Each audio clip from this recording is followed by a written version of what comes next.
കൊല്ലത്തും ആലപ്പുഴയിലും തീരത്തടിഞ്ഞ കണ്ടെയ്നറുകൾ കൊല്ലം പോർട്ടിലെത്തിക്കാൻ ആലോചന. മത്സ്യബന്ധന ബോട്ടുകൾ ഉപയോഗിച്ച് കെട്ടിവലിച്ചാകും കൊല്ലത്തേക്ക് കൊണ്ടുപോവുക എന്നാണ് അറിയുന്നത്. കൊല്ലത്ത് എത്തിച്ചതിന് ശേഷം കസ്റ്റംസ് പരിശോധിക്കാം എന്ന തീരുമാനത്തിലേക്കാണ് ഇപ്പോൾ എത്തിയിരിക്കുന്നതെന്ന് മനസ്സിലാക്കുന്നു. അജീഷ് ജയകുമാർ വിവരങ്ങളുമായി ചേരുന്നുണ്ട് ശക്തികുളങ്ങരയിൽ നിന്ന്. അജീഷ്, വിവരങ്ങൾ എന്താണ്? പുതിയ വിവരങ്ങൾ എന്താണ് അജീഷ്?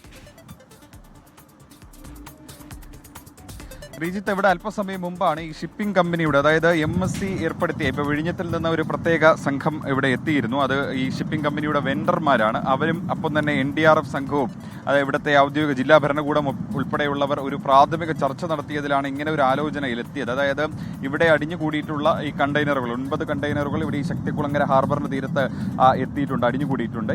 ഈ കണ്ടെയ്നറുകൾ ഒരു മത്സ്യബന്ധന വള്ളം ഉപയോഗിച്ച്, ബോട്ട് ഉപയോഗിച്ചുകൊണ്ട് കെട്ടിവലിച്ച് കൊല്ലം ഹാർബറിലേക്ക് കൊണ്ടുപോവുക, അങ്ങോട്ടേക്ക് കൊണ്ടുപോവുക എന്നുള്ളതാണ് ഒരു പ്രാഥമിക ആലോചന. കാരണം ഇവിടെ ഈ ടഗ്ഗിലേക്ക് ഇങ്ങോട്ടേക്ക് ഈ തീരത്തേക്ക് അടുക്കാനുള്ള ഒരു ബുദ്ധിമുട്ടുണ്ട്. പക്ഷേ ഒരു വെല്ലുവിളിയായി നിൽക്കുന്നത് കാലാവസ്ഥയാണ്. കടൽ പ്രക്ഷുബ്ധമാണ്. ഈ പ്രക്ഷുബ്ധമായ കടൽ ഇങ്ങനെ നിൽക്കുന്നത് കൊണ്ട് തന്നെ ഈ മത്സ്യബന്ധന ബോട്ട് ഉപയോഗിച്ച് ഇതിനെ കെട്ടിവലിച്ച് അത്രയും ദൂരം കൊണ്ടുപോകാനാകുമോ എന്നുള്ളൊരു വെല്ലുവിളി അത് നിലനിൽക്കുന്നുണ്ട്. അതുകൊണ്ട് ഒരുപക്ഷെ ഇന്ന് അതിന് സാധിച്ചില്ലെങ്കിൽ നാളെ രാവിലെ ഈ ശ്രമം വീണ്ടും തുടങ്ങിയേക്കാം. അഥവാ ഇങ്ങനെ കൊണ്ടുപോവുകയാണെങ്കിൽ കൊല്ലത്തെത്തിച്ച ശേഷം അവിടെ എത്തിയായിരിക്കും കസ്റ്റംസ് ഈ ഇതിന്റെ പരിശോധന നടത്തുക. അതിനുശേഷമായിരിക്കും ട്രെയിലറിൽ.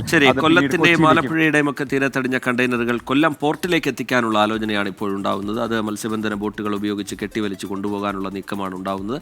കസ്റ്റംസിന്റെ പരിശോധന അവിടെ എത്തിച്ചതിന് ശേഷം മതി എന്ന തീരുമാനത്തിലേക്കാണ് ഇപ്പോൾ എത്തുന്നത്. അജീഷ് ജയകുമാർ വിശദാംശങ്ങൾ പങ്കുവയ്ക്കുകയായിരുന്നു.